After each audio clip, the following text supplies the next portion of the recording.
ಹಬ್ಬದ ದಿನ ಎಲ್ಲರೂ ದೇವಸ್ಥಾನಕ್ಕೆ ಅಂತ ಹೋದ್ರೆ ನಾನು ಹೋಗಿದ್ದು ಗ್ಯಾರೇಜ್ಗೆ. ಏನು ಅರ್ಥವೇ ಆಗ್ತಿಲ್ವೇ ಈ case? Hi, welcome back to my mini vlog. So ಗ್ಯಾರೇಜ್ಗೆ ಏನಕ್ಕೆ ಹೋಗಿದ್ದೆ ಅಂತ ವಿಡಿಯೋನ ಪೂರ್ತಿ ನೋಡಿ ನಿಮಗೆ ಗೊತ್ತಾಗುತ್ತೆ. ಸೊ ನಾನಿಲ್ಲಿ ಮಾದನಹಳ್ಳಿಗೆ ಅಂತ ಹೋಗ್ತಾ ಇದ್ದೀನಿ. ಔಟ್ಫಿಟ್ ಬಂದು ಟಿ ಶರ್ಟ್ ಆ್ಯಂಡ್ ಜೀನ್ಸು, ಒಂದು ಸಿಂಪಲ್ ಸ್ವಿಂಗ್ ಬ್ಯಾಗ್ನ ಯೂಸ್ ಮಾಡ್ತಾ ಇದ್ದೀನಿ. ಸೊ ಹೋಗೋಣ ಅಂತ ಒಬ್ರು ಫ್ರೆಂಡ್ ಜೊತೆ ಹೋಗ್ತಾ ಇದ್ದೀನಿ ಮಾದನಹಳ್ಳಿಗೆ. ಸ್ಯಾರಿ ನೋಡೋಣ ಅಂತ ಹೇಳಿ, ಡೈಲಿ ವೇರ್ಗೆ ಸ್ಯಾರಿ ಬೇಕಿತ್ತು. ಅದಾದಮೇಲೆ ಸುಮ್ಮನೆ ಹಬ್ಬ ಮನೇಲಿ ಇರೋದಕ್ಕಿಂತ ಸ್ವಲ್ಪ ಏನಾದರೂ ಆಚೆ ಹೋಗಿ ಬರೋಣ ಅಂತ ಹೇಳಿಬಿಟ್ಟು 3 o'clock ಹೋಗ್ತಾ ಇದ್ದೀನಿ. ಸೊ ಇಲ್ಲಿಂದ ಹೊರಟ್ವಿ. ಸೊ ಏನಾಯ್ತು ಅಂತ ಗೊತ್ತಿಲ್ಲ.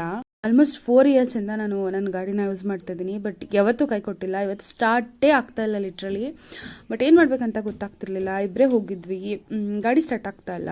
ಏನು ಮಾಡೋದು ಅಂತ ಅಂದ್ಕೊಳ್ಳುವಾಗ ಆಪ್ಷನ್ನೇ ಇಲ್ಲ. ತುಂಬ ಜನ ಕೇಳಿದ್ವಿ, ಎಲ್ಲರೂ ಕಿಕ್ ಮಾಡಿದ್ರು, ಟ್ರೈ ಮಾಡಿದ್ರು, ಆಗಲಿಲ್ಲ. ಸೊ ಎಲ್ಲ ಗ್ಯಾರೇಜ್ ಇತ್ತು, ತಳ್ಕೊಂಡು ಹೋಗಿ ಗಾಡಿನ ರೆಡಿ ಮಾಡಿಸ್ಕೊಂಡು ವಾಪಸ್ ಸ್ಯಾರಿ ನೋಡೋದಕ್ಕೆ ಅಂತ ಹೋದ್ವಿ. ಬಿಡ್ಲಿಲ್ಲ ನಾವು ಸ್ಯಾರಿ ನೋಡುವಂತ ಮಳೆ ಬಂತು, ನೆನ್ಕೊಂಡು ಬಂದ್ವಿ. ಸೊ ಹಾಗಾಗಿ ಬ್ಲಾಗ್ನ ಅಲ್ಲಿ ಮಾಡೋಕ್ಕಾಗಿಲ್ಲ. ಸೊ ಸ್ಯಾರಿನ ತಗೊಂಡೆ ಡೈಲಿ ವೇರ್ಗೆ. ಇದೊಂದು ಫ್ಲವರ್ ಇತ್ತು ಸ್ಯಾರಿ ಮೇಲೆ, ಡೈಲಿ ವೇರ್ಗೆ ಚೆನ್ನಾಗಿರುತ್ತೆ ಅಂತ ಅನ್ನಿಸ್ತು. ಸೊ ಅದರಲ್ಲಿ ಯಾವ್ದಾದ್ರು ಒಂದು ಕ್ರೀಮ್ ಕಲರ್ ಬ್ಲೌಸ್ ಜೊತೆ ವೇರ್ ಮಾಡೋಣ ಅಂತ ಹೇಳಿ ಅದನ್ನ ತಗೊಂಡಿದ್ದೀನಿ. ನೆಕ್ಸ್ಟ್ ಬಂದು pink, dark pink, light pink and black combination ಅಲ್ಲಿ ಇದಕ್ಕೆ ಬ್ಲ್ಯಾಕ್ ಕಲರ್ ಬ್ಲೌಸ್ನ ಹಾಕೊಂಡ್ರೆ ತುಂಬಾನೇ ಚೆನ್ನಾಗಿರುತ್ತೆ ಅಂತ ನನಗನ್ನಿಸ್ತು. ಸೊ ಹಾಗಾಗಿ ಸ್ಯಾರಿ ಮೇಲೆ ತುಂಬಾ ಲೈನ್ಸ್ ಇದೆ, ಪಾಸಿಟಿವ್, ಪೀಸ್ಫುಲ್, ತುಂಬ ಲೈನ್ಸ್ಗಳಿದೆ. ತುಂಬ ಚೆನ್ನಾಗಿ ಅನ್ನಿಸ್ತು ನನಗೆ ಆ ಸ್ಯಾರಿ. ಸೊ ಹಾಗಾಗಿ ಅದನ್ನು ತಗೊಂಡೆ. ಇರಲಿ ಬ್ಲ್ಯಾಕ್ ಬ್ಲೌಸ್ ಜೊತೆ ವೇರ್ ಮಾಡೋಣ ಅಂತ ಹೇಳಿ. ಡೈಲಿ ಸ್ಕೂಲ್ಗೆ ಸ್ಯಾರಿನ ಹಾಕೊಂಡು ಹೋಗ್ಬೇಕಾಗಿರೋದ್ರಿಂದ ಸ್ಯಾರಿ ಇಸ್ ನೆಸೆಸಿಟಿ ಔಟ್ಫಿಟ್ ಅಂತಲೇ ಹೇಳ್ಬೋದು.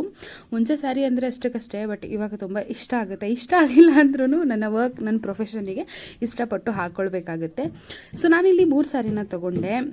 ಸೊ ಇದು ಒಂದು ಲಾಸ್ಟ್ ಸ್ಯಾರಿ. ನಂಗೆ ಗೊತ್ತಿಲ್ಲ ನನಗೆ ಇದೇನಕ್ಕೆ ಇಷ್ಟ ಆಯಿತು ಅಂತ. ವೈಟ್ ಆ್ಯಂಡ್ ಬ್ಲೂ ಕಾಂಬಿನೇಷನಲ್ಲಿದೆ. ಇದಕ್ಕೆ ನಾನು ಅಲ್ಲಿ ಸ್ಯಾರಿಯಲ್ಲಿರೋ ಫ್ಲವರ್ದು ಬ್ಲೂ ಕಲರ್ನ ಫುಲ್ ಒಂದು ಕ್ರಾಪ್ ಟಾಪ್ನ ತಗೊಂಡು ಅದ್ರ ಜೊತೆ ಪೇರ್ ಮಾಡೋಣ ಅಂತ ಹೇಳಿ ಈ ಸ್ಯಾರಿನ ತಗೊಂಡಿದ್ದೀನಿ. ಓಪನ್ ಮಾಡಿ ತೋರಿಸ್ತೀನಿ. ಒಂದು ಸ್ಯಾರಿ ಆದರೂ ಓಪನ್ ಮಾಡಿ ತೋರಿಸ್ಲಿಲ್ಲ ಅಂದರೆ ಹೇಗೆ ಅಲ್ವಾ. ಇದು ನಾನು ಶಾಪಲ್ಲಿ ತಗೊಂಡಿರೋದು. ಸೊ ಡೈಲಿ ವೇರ್ಗೆ ಶಾಪಲ್ಲೇ ತಗೊಳ್ಳೋದು ಓಕೆ ಅಂತ ಅನ್ನಿಸ್ತು ನನಗೆ. ಸೊ ಹಾಗಾಗಿ ಇದು ನನಗೆ ಚೆನ್ನಾಗಿ ಕಾಣಿಸುತ್ತೆ ಅನ್ನೋದು ನನ್ನ ಒಪಿನಿಯನ್. ನಿಮಗೆ ಹೇಗೆ ಅನ್ನಿಸ್ತು ಸ್ಯಾರಿ ಎಲ್ಲ ಹೇಗಿದೆ ಅಂತ ಹೇಳೋದನ್ನ ಮರಿಬೇಡಿ. ಈ ವಿಡಿಯೋನ ಫೇಸ್ಬುಕ್ ಆ್ಯಂಡ್ ಇನ್ಸ್ಟಾಗ್ರಾಮಲ್ಲಿ ನೋಡ್ತಾ ಇದ್ರೆ ಫಾಲೋ ಮಾಡಿ, ನನಗೆ ಮೆಸೇಜ್ ಅಥವಾ ಕಮೆಂಟ್ನ ಮಾಡಿ. ಆ್ಯಂಡ್ ನೀವು ಇದನ್ನು ಯೂಟ್ಯೂಬಲ್ಲಿ ನೋಡ್ತಾ ಇದ್ರೆ ಅಗೇನ್ ಸಬ್ಸ್ಕ್ರೈಬ್ ಮಾಡಿ, ಕಮೆಂಟ್ ಮಾಡಿ ಅಂತ ಹೇಳ್ತಾ I hope you enjoyed this video. See you in next video. Love you, take care, bye bye.